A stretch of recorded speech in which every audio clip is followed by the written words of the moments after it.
7h46, l'interview vérité. Et Thomas, vous recevez ce matin Serge Moati. Le journaliste et réalisateur Serge Moati, il a conseillé François Mitterrand depuis le début des années 70 et particulièrement pour les débats d'entre-deux tours en 81 et en 88. Bonjour Serge Moati. Bonjour Thomas. Comment on prépare un candidat? Qu'est-ce que vous disiez à Mitterrand à l'époque? Je lui disais de ne pas avoir peur de cette caméra, cet œil noir, il appelait ça, qui le regardait comme ça, l'œil de la télévision, etc. C'était un homme plus âgé que moi, évidemment, et qui était un homme de meeting, un homme de foule, etc. C'était pas une bête de télé, Mitterrand. Un formidable tribun. Et au début, il avait peur de la télévision. Il trouvait ça hostile. Faut vous replacer dans l'époque préhistorique où personne n'était né dans ce studio en dehors de moi, où la télévision était une citadelle de droite. Regardez comme ça a changé. C'est extraordinaire.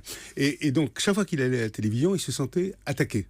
Donc il était un peu parano, il fallait le rassurer là-dessus. Il n'était pas parano, il était lucide. Il était lucide. Oui. Et c'est vrai que c'était compliqué pour lui d'aller à la télévision. Les gens le regardaient étrangement, les patrons des chaînes de l'époque, les présidents de l'ERTF, tout ça. Et le RTF, c'était une officine publique, comme vous savez. Il y avait un ministre de l'Information. Il ne devait pas être commode à coacher quand même, Mitterrand, non? Il était très agréable. Il fallait lui rendre la caméra aimable, si j'ose dire. Il fallait lui dire, mais non, attention, c'est pas un œil qui vous déteste, la caméra. Ça peut être un œil qu'il faut apprivoiser. Ça peut être un regard amical, pourquoi pas, un regard qui... Il faut en faire son ami parce qu'il faut parler aux gens qui sont derrière, en fait. Il faut transformer ce truc-là. Donc la question avec lui, c'était de travailler avec lui d'abord là-dessus.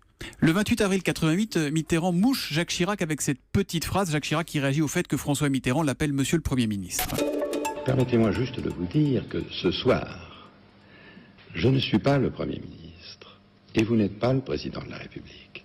Nous sommes deux candidats à égalité et qui se soumettent au jugement des Français, le seul qui compte. Vous me permettrez donc de vous appeler Monsieur Mitterrand. Et vous avez tout à fait raison, Monsieur le Premier ministre.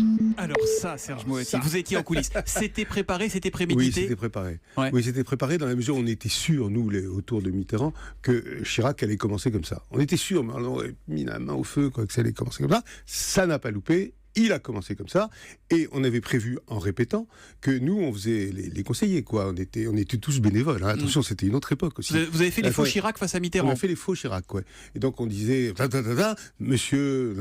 Et lui, il devait dire, monsieur le Premier ministre, monsieur le Premier ministre, monsieur le Premier ministre. Donc j'étais fugitivement le Premier ministre de Mitterrand, ce qui m'a réjoui. Ce qu'il faudra rajouter dans les livres d'histoire, d'ailleurs. Oui, c'est pas assez. Mais en tout cas, le talent de Mitterrand, c'est que pendant tout le débat, et c'est long un débat, hein, il s'est pas trompé une seule fois, il a toujours appelé Monsieur le Premier ministre. Ça veut dire que c'est du théâtre, un débat d'entre-deux tours. C'est d'abord du théâtre. C'est un rituel. C'est un rituel qu'il faut comprendre, c'est un rituel qu'il faut sentir, qu'il faut comprendre. Et il y a des erreurs à ne vraiment pas commettre. Lesquelles? Et ne pas, par exemple, entrer dans le truc de l'autre. L'autre, évidemment, vous tend un piège. C'est de l'escrime, vous savez, tac, tac, tac, épée bien ciselée, quoi, comme ça.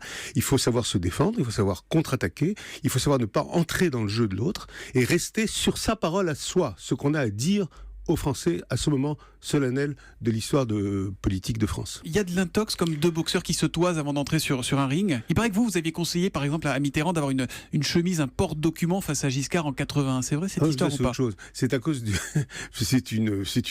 j'ai honte presque. C'était... Il est temps de vous confesser. Il est temps d'avouer, pas. C'était pour l'histoire des diamants de Giscard qui occupait toute l'actualité. Vous savez, on avait beaucoup parlé de diamants de Giscard. Je ne vais pas intervenir moi si c'est vrai ou faux, j'en sais rien. Mais j'ai su par indiscrétion que chez Giscard, on craignait beaucoup qu'il sorte quelque chose sur les diamants de Giscard. Donc on avait mis un dossier vide, il n'y avait rien dedans. Il n'y avait rien dedans. Devant Mitterrand, et de temps en temps, Mitterrand tapotait. Pour faire croire à l'autre qu'il avait des infos dedans. Des trucs. Et Mitterrand m'avait juré une chose avant de commencer, et je pense que c'est vrai, je suis sûr que c'est vrai, il n'aurait jamais attaqué Giscard sur l'histoire des diamants. Il vous a surpris ou pas Mitterrand pendant ces débats? Et même Chirac, et même Giscard? Tout le monde m'a surpris. C'est-à-dire qu'il avait été traumatisé, Mitterrand avait été traumatisé par le débat de 74, qui n'avait pas été un bon débat pour lui. Vous n'avez pas M. Mitterrand le monopole du cœur? Oui, c'est ça, par exemple. Giscard, oui. Et donc il a fallu le tranquilliser par rapport à 81, d'où l'établissement de règles qui ont été négociées, une à une, avec le camp de Giscard. Alors ça c'est infernal. Qu'est-ce qu'on est... Là on entend, là, pour ce soir on négocie tout, la température du studio, il y a des conseillers de chaque candidat dans le studio, en régie. C'est ce qu'on avait fait nous aussi. Ouais. Ça a fait une sorte de jurisprudence, en fait. Ce qu'on a inventé en 81 a fait jurisprudence. Mais on peut se... Mais c'est vous le responsable, c'est vous qui avez imposé moi, j'ai 22 honte, règles oui, j'ai en honte, j'en 80. suis fier en même 22 temps. règles. Oui, mais avec Robert Badinter qui les avait mis sous forme juridique, et on a été ensemble négocier avec le camp adverse toutes les règles. Il n'y avait pas de CSA à l'époque, il n'y avait pas de haute autorité, pas de machin, puisque c'est la gauche, nous, qui avons créé tout ça après, en 81, c'est-à-dire l'indépendance des télévisions par rapport au pouvoir public. On Oui, a vous voulez Babette dire quelque 78 qui vous écoute et qui réagit sur Twitter et qui vous pose une question importante. Avec ou sans plan de coupe, Ce soir, les débats? j'en sais rien, moi. Non mais c'est quoi l'important? On a l'impression que c'est Ah. fondamental. Le plan de coupe, pour expliquer à nos auditeurs, c'est il y en a un qui parle et on filme, on S'il y montre avait comment une l'autre caméra ici, réagit. il y a une caméra dans ce Il y a des studio. caméras, vous êtes filmé, ouais. Alors, par exemple, dites-moi n'importe quoi. Bah, je vous dis n'importe quoi. Moi, je vous dis Serge Moati, moi, voilà. Pour ceux qui nous regardent, là ici, vous levez les bras. Je lève les yeux au ciel, je fais des gestes, ou je ris nerveusement. Hop, Tout ça, ça a du sens. je ridiculise ce que vous dites. Uh-huh. Donc, il faut faire très attention à l'usage des plans de coupe, et on ne peut pas laisser une fois tous les 7 ans ou une fois tous les 5 ans à la seule subjectivité du réalisateur. Moi, je suis réalisateur aussi, donc je sais de quoi je parle. On ne peut pas s'amuser uniquement à tapoter sur son clavier Pour et changer à de caméra. démolir l'argument de l'autre. Il faut faire très attention. Je pense que Carnet, qui est un excellent réalisateur ce soir, va faire gaffe. D'habitude, il fait The Voice. Là, ça va lui changer. Hein.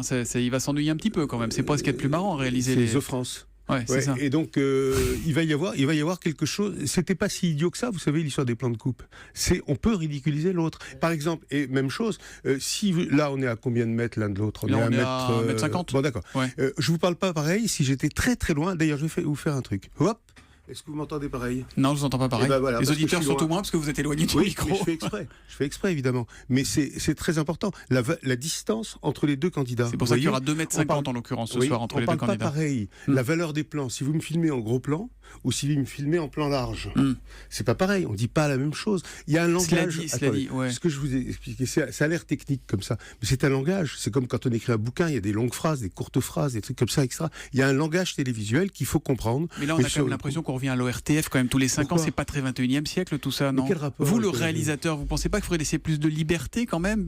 C'est Je normal que pense ça pas, soit non, je fliqué pense comme que, ça? Écoutez, on fait que ça, il y a que ça, il y a un flux absolu d'émissions, toutes plus sottes les unes que les autres, à longueur d'année, tout ça. Une fois tous les 5 ans ou 7 ans, c'est pas mal qu'il y ait quelques règles qui donnent de l'équité, l'égalité entre les candidats. C'est très important. Ça n'a pas été imposé, ça a été négocié. Et d'ailleurs, le camp de Giscard a tout accepté.